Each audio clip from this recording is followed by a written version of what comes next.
Hello everyone, welcome back to my channel, and tonight is the first night to kick off 31 videos for this month. Now what we are going to be doing is 31 videos for Halloween. Some videos are going to be story videos based off of true events that have actually happened locally and all around the world.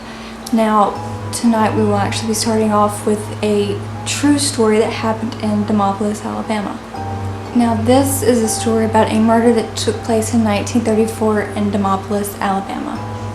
Now this murder has actually been written about in a book that was released, I'm not sure when, but it's based off of a murder in Boston and also the murder in Demopolis. But let's get started, shall we? And happy Halloween.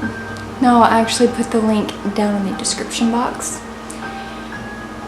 And this is off of the Passing Tramp blog spot. Death in Demopolis. The 1934 extinguishing of the Frank Clements and Elsie Hildreth Smith family. On Sunday, November 25th, 1934, at Demopolis, a quiet little town of just over 4,000 people situated in Marengo County at the confluence of the Tombigbee and Black Warrior Rivers, in the heart of Alabama's old plantation belt, Gertrude Robertson, cook to 36-year-old Frank Clement Smith, cashier of the Commercial National Bank, his 22-year-old wife, Elsie Hildreth Smith, and their 2 young children, made a horrible discovery at the Smith house when she entered Frank and Elsie's bedroom, no one having answered her call for the Sunday breakfast she had prepared for the family. Gertrude, a 28-year-old black woman who a decade earlier had born out of wedlock son, Nathan, knew very personally the tragedy of the death of a child, for her young Nathan had passed away earlier that year. But she surely could not have been prepared for the horror of what faced her now in the Smith family's master bedroom. In the bedroom, she found the entire Smith family, husband, wife, toddler, son, and infant daughter gruesomely slain, each and every one of them shot to death. Frank Clement Smith lay in his pajamas on the floor, a mortal bullet wound in his head. Elsie lay on bed, fully clothed with bullet wounds disfiguring both of her breasts and her arms folded across her chest. Elsie's 3-year-old son, by a prior of marriage, Frank Alkire, who normally slept in his own room, lay on the bed beside his mother, dead from a shot to the head, and the couple's infant daughter, Sabri, was in her crib, fatally shot in her mouth. 2 pistols were found in the bedroom, an automatic in the closet, and a revolver under the bed. Both had been fired. 4 shells from the automatic were on the floor, and there were 3 empty shells in the revolver. It could not be determined whether all of the shells in the revolver had been recently fired. Suspicion in the deaths focused not on Gertrude Robertson, who resided quietly with her grandparents on Arcola Street, a couple of miles away from the Smith residence on South Cedar Avenue, but rather to the shock and chagrin of polite Demopolis society and Frank Clement Smith himself.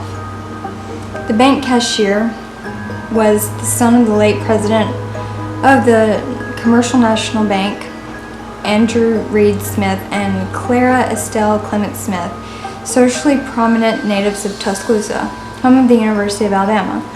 Clara was a granddaughter of the late Hardy Clements of Tuscaloosa County, said to have been the wealthiest planter in the county before the Civil War, with declared personal wealth in 1860 of around $9 million in modern value. After their marriage, Andrew and Clara Smith moved south to Demopolis, and in 1907 the couple purchased Bluff Hall, a white-columned antebellum mansion in the town overlooking the Tombigbee River, which originally had been owned by planter and politician Francis Strother Lyon and his wife, Sarah Serena Glover Lyon, a sister of William St. Allen Glover of Rosemount Plantation in neighboring Greene County. At Bluff Hall, Frank and his brothers, Fenton Reed Smith and Charles Singleton Smith, all three of them short, slim, blondish, and blue-eyed, grew to adulthood where presumably gilded prospects glittered enticingly before them. Although her husband died in 1932, Clement Smith still resided at Bluff Hall 2 years later, when her middle son and his family died so violently within 5 minutes' drive of the mansion. In the pages of the New York Times, which, like other newspapers around the country, took notice of the shocking slayings in the refined home of a genteel Southern family, it was reported that Frank and Elsie Smith, who had only married a year and a half earlier, had been apparently a devoted couple who had gone to town on Saturday evening and returned home before midnight. The fatal shots had been fired around 4:30 a.m. the following morning. Frank Smith's fingerprints were on the guns. Why would a devoted husband and father have so heinously slaughtered his own family? A year after the coroner's jury regretfully concluded that the deaths were murder-suicide slayings perpetrated by Frank Clement Smith, the coroner at the time had initially held out hope that a home invader might have been responsible for the brutal crimes.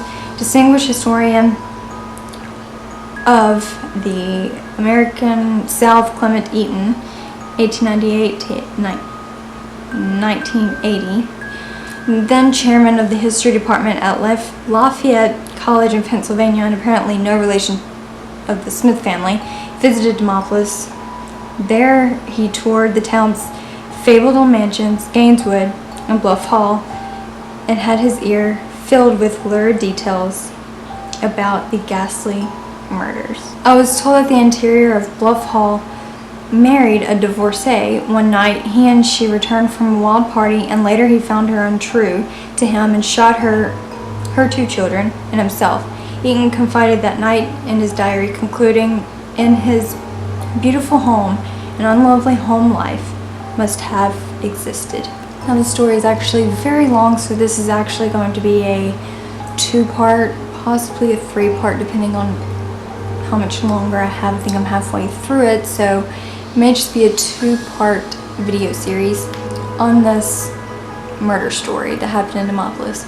So what we're going to do is conclude this first half of the story, and then we'll get on to the next half tomorrow. So like, comment, and subscribe, and I will see you all next time.